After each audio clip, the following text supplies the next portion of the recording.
Hello friends, तो स्वागत है आप सभी का आपके अपने YouTube चैनल एक अभियान एक प्रयास पर। तो जैसा कि आप लोग देख ही रहे होंगे कि आज का हमारा टॉपिक क्या रहने वाला है, वैद्युत रसायन, यानी कि क्लास 12 केमिस्ट्री की आज हम लोग पहुंच चुके हैं चैप्टर 3 में। तो आज हम लोग चैप्टर 3 यानी कि इलेक्ट्रोकेमिस्ट्री को जानने वाले हैं, वैद्युत रसायन को जानने वाले हैं। ठीक है, तो आइए हम लोग स्टार्ट करते हैं कि आज का जो क्लास है हमारा वैद्युत रसायन का, आज इसमें हमें बेसिक चीजें क्या क्या पढ़नी है। ठीक है, बाकी डीपली की जो क्लास होगी वो भी हम लोग आगे करेंगे। तो सबसे पहले हम लोग देखते हैं कि इस वैद्युत रसायन चैप्टर में मेनली पढ़ना क्या क्या है, और जिसको पढ़े बिना आप आगे का सिलेबस नहीं पढ़ सकते हो। ठीक है, तो इसकी जानकारी लेना बहुत ही जरूरी है।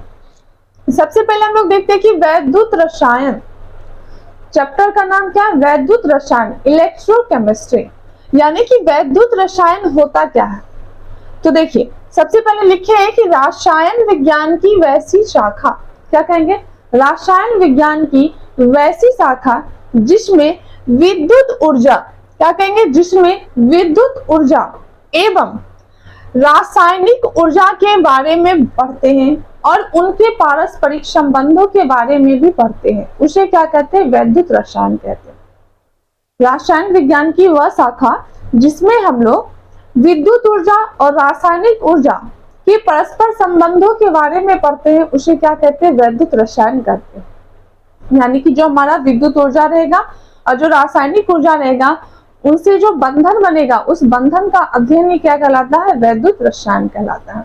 ठीक है, नेक्स्ट देखिए, इसमें छोटा छोटा सा टॉपिक है पहले, जिसको हम लिख दिए अच्छी तरीके से कि मेनली इसमें क्या क्या हमें जानकारी लेनी है।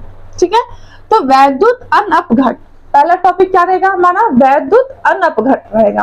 तो वैद्युत अनअपघट में हम लोग जानेंगे कि वैसा यौगिक, क्या कहेंगे, वैसा यौगिक जो द्रव्य की अवस्था में, द्रव्य की अवस्था समझ रहे हैं ना, जो लिक्विड फॉर्म में आता है, वो यौगिक जो द्रव्य की अवस्था या जलीय विलयन की अवस्था में विद्युत का क्या हो, कुचालक हो, यानी कि उससे करंट प्रवाहित ना होता हो, उसे क्या कहेंगे, वैद्युत अनअपघट, क्या कहेंगे, वैद्युत अनअपघट कहेंगे।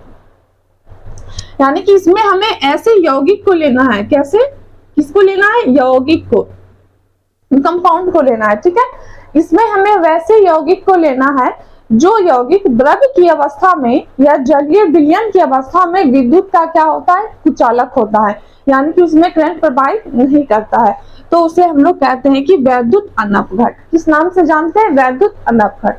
जैसा कि आप एग्जांपल देख रहे होंगे, यूरिया जिसे आप खाद कहते हो, यूरिया और क्लोरोफॉर्म, क्या होता है, क्लोरोफॉर्म, जो कि द्रव्य की अवस्था में और जलीय विलयन की अवस्था में विद्युत के क्या होते हैं, कुचालक होते हैं। क्या होते हैं, कुचालक। चलिए नेक्स्ट हम लोग बात करते हैं वैद्युत अपघट क्या होता है। वैद्युत अपघट किसे कहेंगे, ठीक इसका अपोजिट है। इसमें वे यौगिक आते हैं जो जलीय विलयन की अवस्था में या द्रव्य की अवस्था में विद्युत के क्या होते हैं, सुचालक होते हैं, यानी कि इसमें करंट आसानी से प्रवाहित की जा सकती है, तो उसे क्या कहेंगे, वैद्युत अपघट कहेंगे।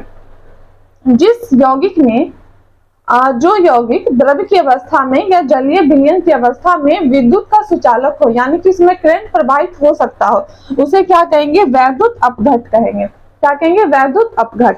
ठीक है, जैसे कि आप देख रहे होंगे हाइड्रोक्लोरिकम और हमारा सोडियम क्लोराइड हो गया, और ये सल्फ्यूरिक एसिड यानी कि H2SO4 हो गया, तो ये सारे इसके एग्जाम्पल हो जाएंगे। ठीक है, तो इस तरीके से आप ध्यान में रखिएगा कि वैद्युत, सबसे पहले हम लोग जान लेंगे कि वैद्युत रसायन जो होता है, ये विद्युत ऊर्जा और रासायनिक ऊर्जा का परस्पर संबंध है। क्या है, परस्पर संबंध है, जिसका अध्ययन हम लोग करते हैं। ठीक है, वैद्युत अनअपघट कहेंगे जो द्रव्य की अवस्था में विद्युत का कुचालक होता है, और वैद्युत अपघट कहेंगे जो कि द्रव्य की अवस्था में विद्युत का सुचालक होता है। तो चलिए नेक्स्ट हम लोग थोड़ा सा आगे बढ़ते हैं।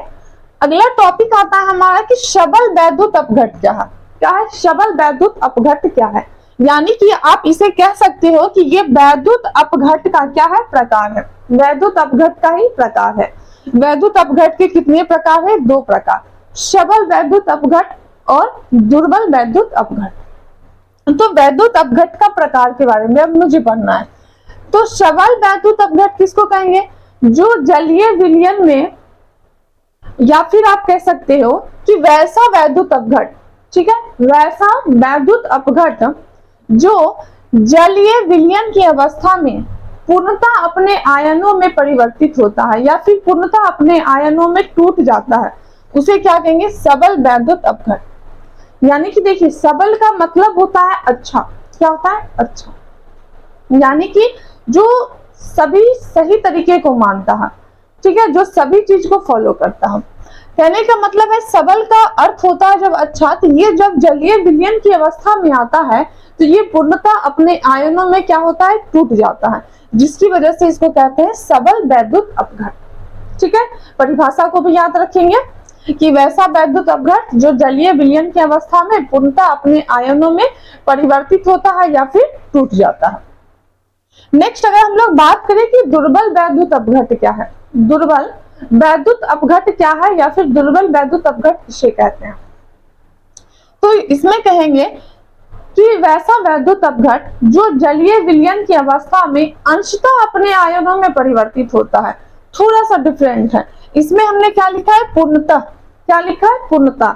और इसमें क्या है? अंशतः। यानी कि दुर्बल में याद रखिएगा, ये अपने आयनों में परिवर्तित होगा कब? अंशतः। यानी कि ये जलीय विलयन में अंशतः अपने आयनों में टूटेगा या फिर परिवर्तित होगा। और ये क्या होगा कि सबल वैद्युत अपघट जो रहेगा ये पूर्णतः अपने आयनों में परिवर्तित हो जाएगा। ठीक है, तो सबल वैद्युत अपघट और दुर्बल वैद्युत अपघट को हम लोग जान चुके हैं। नेक्स्ट हम लोग बात करते हैं कि वैद्युत अपघटन क्या होता है। वैद्युत अपघटन क्या है, और ये बहुत ही इंपॉर्टेंट है, आप इसे वीवीआई कर सकते हैं। वैद्युत अपघटन क्या है, इसका हमने साधारण सा परिभाषा लिखा है और एग्जाम्पल के साथ भी इसे हम लोग समझेंगे। कहते हैं कि किसी भी यौगिक की द्रवित अवस्था यानी कि जो लिक्विड फॉर्म में है, जो यौगिक क्या है?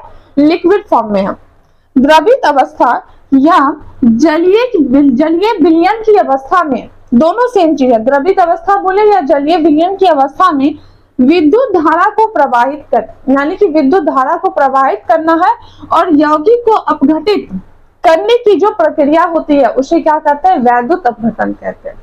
अब आप लोग तो यहाँ से समझ ही चुके होंगे कि वैद्युत अपघटन क्या है? एक प्रक्रिया है।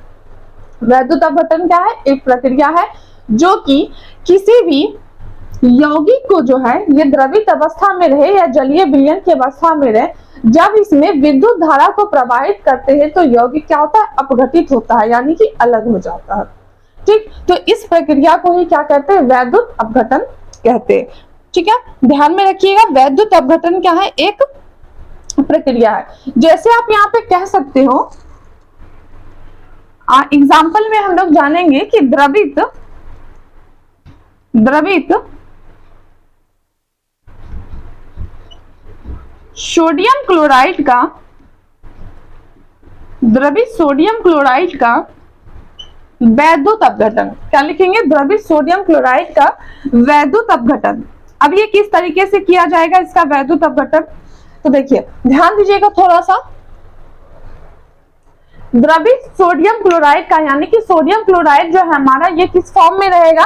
तो ये द्रव्य की अवस्था में रहेगा। ठीक है, अब कहता है कि इसका वैद्युत अपघटन किस तरीके से करेंगे, तो उसको हम लोग देखते हैं। देखिए सबसे पहले तो हम लोग लिखेंगे सोडियम क्लोराइड है ना, तो 2 एक मिनट, सबसे पहले हम लोग इसको जान लेंगे कि सोडियम क्लोराइड का मुझे क्या करना है? वैद्युत अपघटन करना है। तो एक तरफ क्या होगा, जो हमारा सोडियम रहेगा वहां से 2 इलेक्ट्रॉन को अलग करेंगे, सोडियम से 2 इलेक्ट्रॉन को अलग करेंगे, और जो उत्पाद की तरफ आप जो एरो देते हो वहां पे क्या होगा? जो कैथोड रहेगा हमारा, जो हमारा कैथोड का पार्ट होता है, वहां पे कौन सी क्रिया होगी? अपकरण होगी। क्या होगी? अपकरण होगी। और जो हमारा एनोड रहेगा, एनोड की जो पार्ट रहेगी वहां पे क्या होगी? ऑक्सीकरण। क्या होगा? ऑक्सीकरण।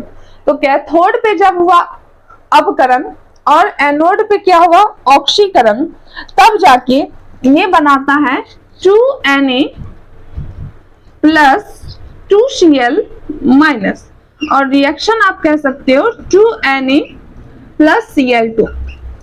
ठीक है, इस तरीके से होगा।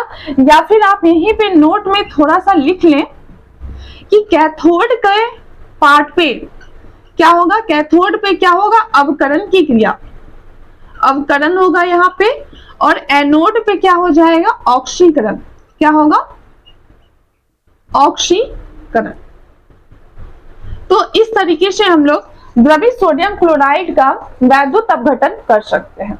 ठीक है, चलिए, और साथ ही साथ आपको बताना चाहेंगे कि एक क्वेश्चन और है कि फैराडे का वैद्युत अपघटन नियम क्या है।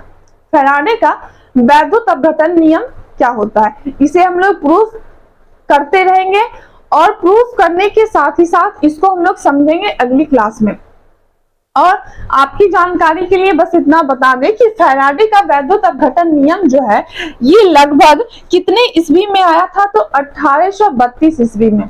कब आया था फैराडे का वैद्युत अपघटन नियम? 1832 ईस्वी में फैराडे के द्वारा ही दिया गया था। किसके द्वारा? फैराडे के द्वारा ही दिया गया था, जिसे हम लोग फैराडे का वैद्युत अपघटन के नियम से इसे जानते हैं। और फैराडे का जो वैद्युत अपघटन नियम है वो कितने हैं? 2 है। कितने नियम है? 2 नियम है। तो इस दोनों नियम को हम लोग कल अच्छे तरीके से समझेंगे और इससे कई सारे न्यूमेरिकल को भी सॉल्व करेंगे। ठीक है, तो आज की क्लास हम लोग यहीं तक रखते हैं, मिलते हैं अगली क्लास में। तो आज के लिए इतना ही।